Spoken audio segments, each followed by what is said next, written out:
go'aan qaadashada guulaysa lahayd maxaa u taagan tahay midaalan tahay macno ku filan baad helin mise hurdo ku filan baad seexan mise waxaa lacag wax ku qarashi karayso inta waad haysataa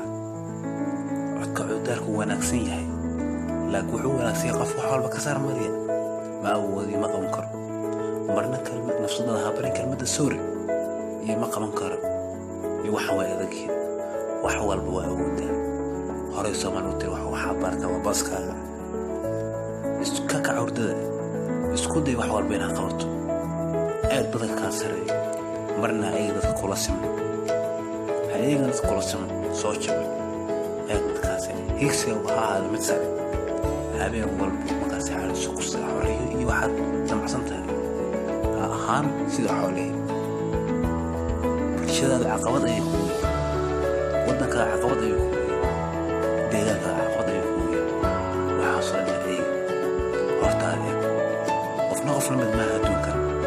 qof walba gaar qof walba qomaysa horto ma ayaan dadka la tanafsado qof walba nasiibkiisa Allah waqtiga faa'iideysa leh waxa la xirfad waxa la aqoonti waxa la heybadi waa chanska waa waqtiga waa fursada isku day inaad ka faa'iideysato عنا على سن نفسها هتقول نعيد إيه أو واحد نفسها هروقة